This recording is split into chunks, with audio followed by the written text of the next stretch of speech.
Buenas tardes a todos. Muchas gracias por vuestra asistencia en esta ya casi recta final de este interesantísimo summit al que habéis tenido ocasión de asistir. En mi rol de moderador de esta mesa redonda, lo primero que voy a hacer es excusar la presencia de quien originalmente debió moderar la mesa, el doctor Oriol Miralbell. Por una causa de fuerza mayor no ha podido asistir y me ha pedido que sea yo quien lleve a cabo la moderación de la mesa redonda, rol que asumo con mucha ilusión y con la esperanza de hacerlo cerca de tan bien como él hubiese sabido hacerlo.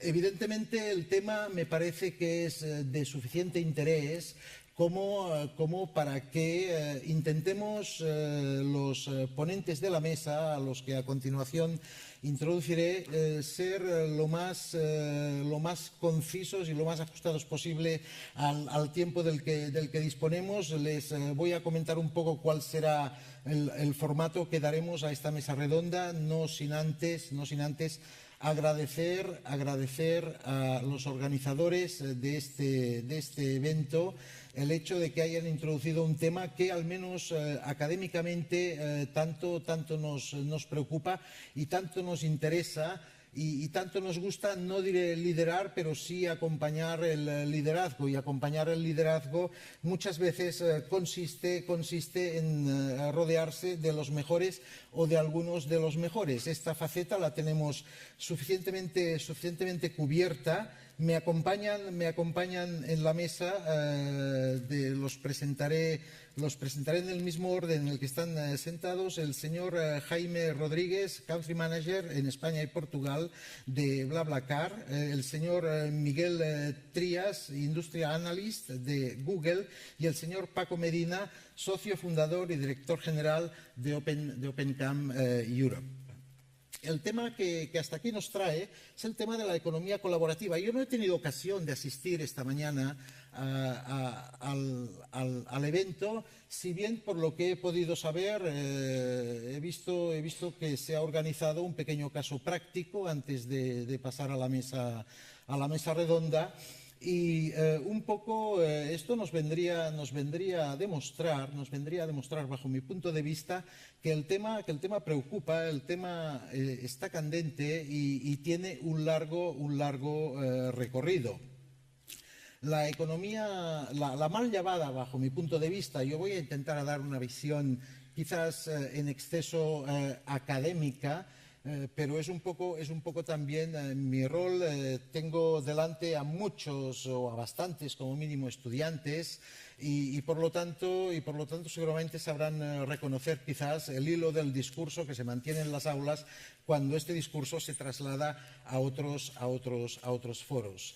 Al hilo de lo que les comentaba, la economía, la mal llamada bajo mi punto de vista economía colaborativa, yo soy, no me he presentado, ya me disculparán, yo soy profesor de Derecho Turístico y como siempre pues hay que empezar diciendo que los juristas tenemos posiblemente una visión un poco desviada de la realidad, y porque quizás nos vemos siempre obligados o casi circunscritos a contestar a las mismas preguntas. Oye, ¿y esto de la economía colaborativa es legal o es ilegal? Digo, pues mira, me permitirán que antes de contestar esta pregunta, que no sé ni si es conveniente contestar, vaya a criticar la raíz del problema. Yo no sé si la denominación de economía colaborativa, a mí me gusta mucho más lo de consumo colaborativo. Desde mi punto de vista, la economía siempre fue competitiva.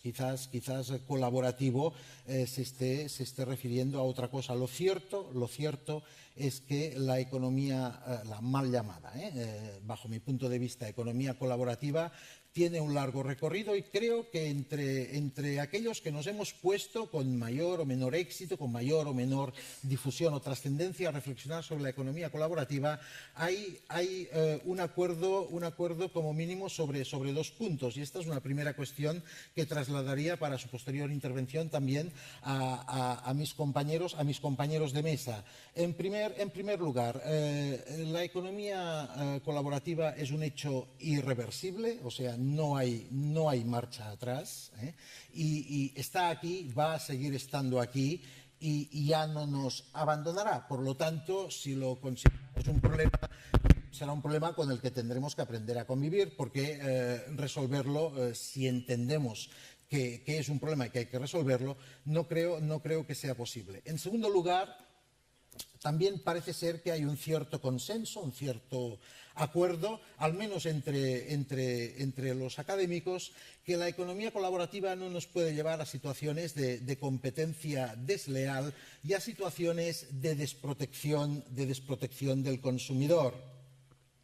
Se dice la economía colaborativa, como toda actividad económica, tiene que pagar impuestos. Bueno, de entrada vale muy bien. ¿Y por qué estos señores que alquilan sus apartamentos no pagan la tasa turística? Bueno, de entrada dudo de que mayoritariamente no paguen la tasa turística. En segundo lugar, dudo también de que la tasa turística sea el único impuesto de que tengan que pagar. Por lo tanto, es evidente que la economía colaborativa, como toda actividad económica, tiene que participar de las reglas del juego, tiene que respetarlas y tiene de alguna manera que incardinarse en nuestro día a día. Un par de datos que me gustaría aportar para también intentar transmitir que desde las actividades turísticas estamos quizás llamados a liderar un poco el análisis, el estudio, la reflexión sobre el tema de la economía colaborativa. Para empezar, en un orden cronológico inverso, justo la semana pasada se aprobaba y se publicaba en el Diario Oficial de la Generalitat un acuerdo del Gobierno de la Generalitat para constituir una comisión interdepartamental encargada de analizar, estudiar, reflexionar y proponer una normativa sobre economía colaborativa. Por lo tanto, yo creo que este es un tema que tiene largo recorrido y que dará, y de hecho puede dar mucho de sí. Pero no solo eso, si retrocedemos un poco en el tiempo, el Parlamento Europeo aprobó en el último trimestre del 2015 una resolución que lleva por título Nuevos desafíos y estrategias para promover el turismo en Europa. Es este texto, curiosamente, el que eligió el Parlamento Europeo para proponer su reflexión sobre la economía colaborativa, para abrir las puertas a la economía colaborativa y para, de alguna manera, darle la bienvenida al panorama de la empresa turística. A ello podríamos añadir una reciente recomendación de la Comisión Nacional del Mercado de la Competencia que aconseja a las administraciones públicas, ergo también a los gobiernos, que eliminen o faciliten al máximo el acceso de todos los operadores al mercado y concretamente también de todos los operadores turísticos. Visto esto, me parece bastante obvio y bastante evidente que de economía colaborativa seguiremos oyendo hablar. También creo que es necesario, y esta parte del discurso iría quizás dirigida también en especial a los estudiantes. Está muy necesitado el tema de una delimitación conceptual. Hay todavía pocos estudios publicados, hay, diría yo, poco material en el que apoyarse cuando uno quiere o busca o persigue literatura al respecto. Yo no creo que sea lo mismo una persona, y este discurso hay gente aquí presente que me lo ha oído comentar en las aulas, que no sea lo mismo alquilar una habitación porque me sobran unos metros cuadrados, que un señor que aparece en una determinada web ofertando él solo 470 y pico viviendas para su alquiler básicamente turístico. Directamente. Vale. ¿Se me oye mejor ahora? ¿Sí? Perdón. Este señor que tiene 470 y pico viviendas, pues a ver, ya no es un supuesto de economía colaborativa, ya es un supuesto que merece aparecer en el listado de Forbes como mínimo. Yo no le llamaría tanto a esto economía colaborativa como quizás otra cosa.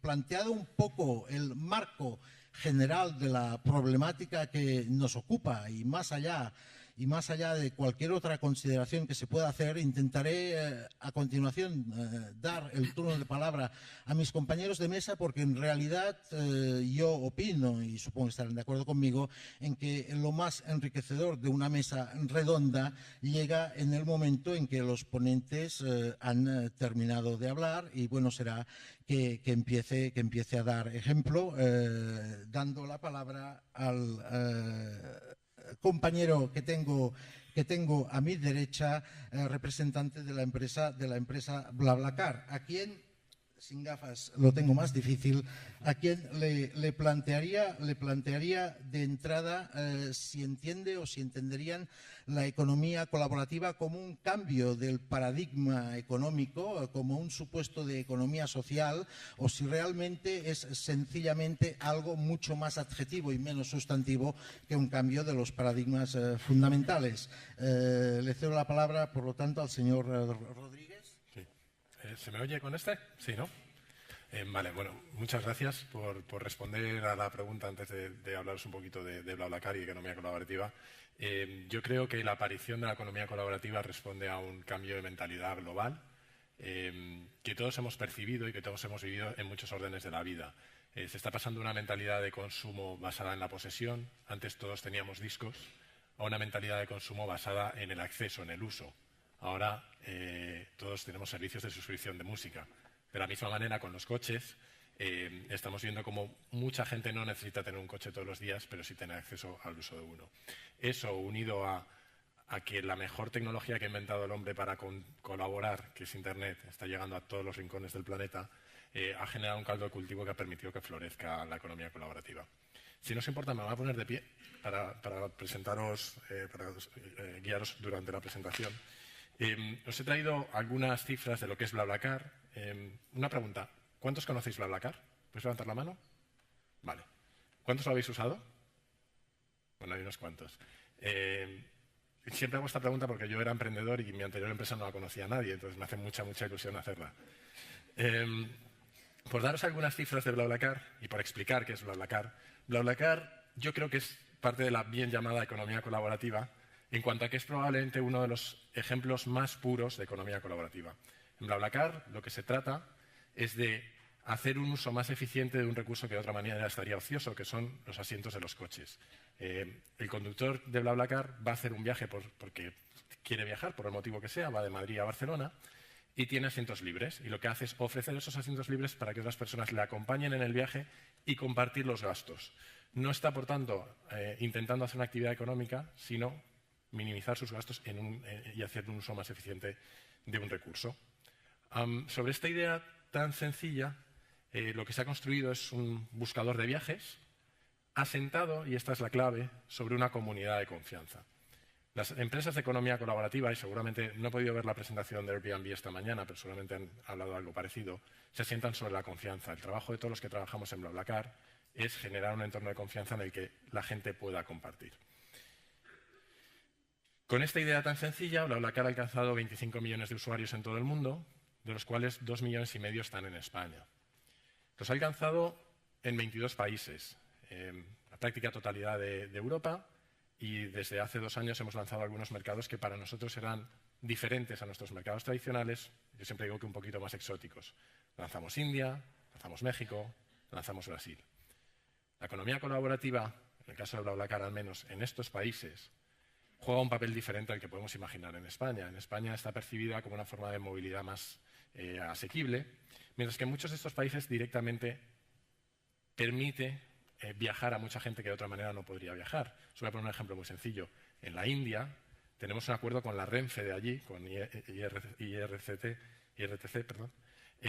para que, como los trenes allí están saturados y es imposible reservar un tren en menos de un mes vista, cuando están saturados nos redirigen tráfico para que la gente viaje en coche compartido. Para que os hagáis una idea, no lo he dicho, pero BlaBlaCar es el líder mundial en viajes en coche compartido de media y larga distancia. La distancia media de un viaje en BlaBlaCar son 350 kilómetros y el 60% son viajes de fin de semana, con lo cual hay un uso turístico bastante destacado. Otra cosa que me gusta destacar es que la media de edad a día de hoy es 29 años, aunque está madurando muy rápidamente. Cada vez tenemos un segmento de población por encima de los 35 años que cada vez está creciendo más, pero no deja de ser cómo viajan los millennials, cómo van a viajar los millennials en el futuro. No solo en BlaBlaCar, pero es un ejemplo más. Futuro, nuestra idea es expandirnos, llevar el coche compartido hasta el último rincón del planeta y seguir elaborando esa comunidad de confianza. Quería dejaros algunas reflexiones sobre la economía colaborativa. He añadido ahí la economía bajo demanda y el turismo, porque, como bien decía el profesor, creo que hay que distinguir entre economía colaborativa y otras cosas que se han metido en el mismo paquete que no lo son, que es economía bajo demanda. Os quería dejar algunas reflexiones de por qué va a ser importante para el turismo. Se habla mucho de multimodalidad en la movilidad. Multimodalidad es yo salgo de casa, puedo utilizar cualquier modo de transporte en cualquier momento para llegar a donde quiero. Ese mismo concepto, si lo llevamos al turismo, significa que empezamos a tener casi infinitas opciones de combinaciones de una experiencia turística. Y esto, en un mundo en el que cada vez tendemos más a la personalización, va a jugar un papel fundamental. Ya no viajas en tren necesariamente, sino que puedes elegir muchas formas de viajar diferentes. Dentro de la ciudad ya no te mueves en taxi o en autobús, sino que tienes otras formas de movilidad. He incluido ahí los servicios de chofer bajo demanda, como Uber, que creo que ha tenido un pequeño evento aquí esta mañana, Cabify, Lyft, o he incluido también los coches eléctricos que, por ejemplo, están proliferando en Madrid mucho, el Car2Go. De la misma manera, te puedes alojar en muy distintas cosas. Hoteles, hostels, Airbnb o incluso couchsurfing, sofás. No todo el mundo va a hacer uso de todos estos servicios, pero vamos a ver cómo en el futuro cada vez se va a hacer un uso más combinado de todos ellos. Quería dejaros 4 ideas de cómo vemos desde BlaBlaCar nuestro impacto en el turismo. Desde luego, lo que os voy a contar es impacto positivo. Seguro que habrá cosas y habrá gente que no esté de acuerdo con algunas de ellas. Pero para nosotros hay 4 cosas que son bastante destacables. Al ser una propuesta en la que el conductor ahorra dinero y además el pasajero viaja de una forma más barata, hemos detectado cómo se genera un mayor uso del viaje. De la misma manera, se genera una experiencia social, y esto es único en el caso de BlaBlaCar. La experiencia que puedes tener en un coche compartido es muy diferente a cualquier otra experiencia, y eso es parte del turismo, la experiencia. Una cosa muy interesante es que a medida que una red, una comunidad como BlaBlaCar gana en tamaño, se da el servicio, se da satisfacción a necesidades de long tail, a necesidades mucho más específicas. Para que os hagáis una idea, cerca del 30% de los viajes que se hacen en Francia o en España conectan ciudades de pequeño o mediano tamaño. En muchas de esas ocasiones, esas conexiones no tienen una alternativa directa en los medios de transporte tradicionales. En BlaBlaCar es posible irse desde Tortosa hasta Fuenlabrada en Madrid. Esa conexión no existe de otra manera, de manera directa. Y esto está permitiendo alcanzar o llevar turismo a zonas que de otra manera no tendrían un acceso tan sencillo. Y por último, estamos haciendo un uso más eficiente de un recurso infrautilizado, con lo cual más sostenible. Pasando rápidamente sobre ellos, el 30% de los usuarios de BlaBlaCar declara viajar más desde que comparte coche. Aquí tenéis un mapa de todos los viajes que se hacen en BlaBlaCar un día cualquiera de julio de 2015. Esto ilustra cómo se conectan todas esas poblaciones que os decía antes. Es prácticamente posible conectar casi cualquier punto de una geografía siempre que haya carreteras. De la misma manera, la experiencia. El 97% de los usuarios califican a sus compañeros de viaje y el 97%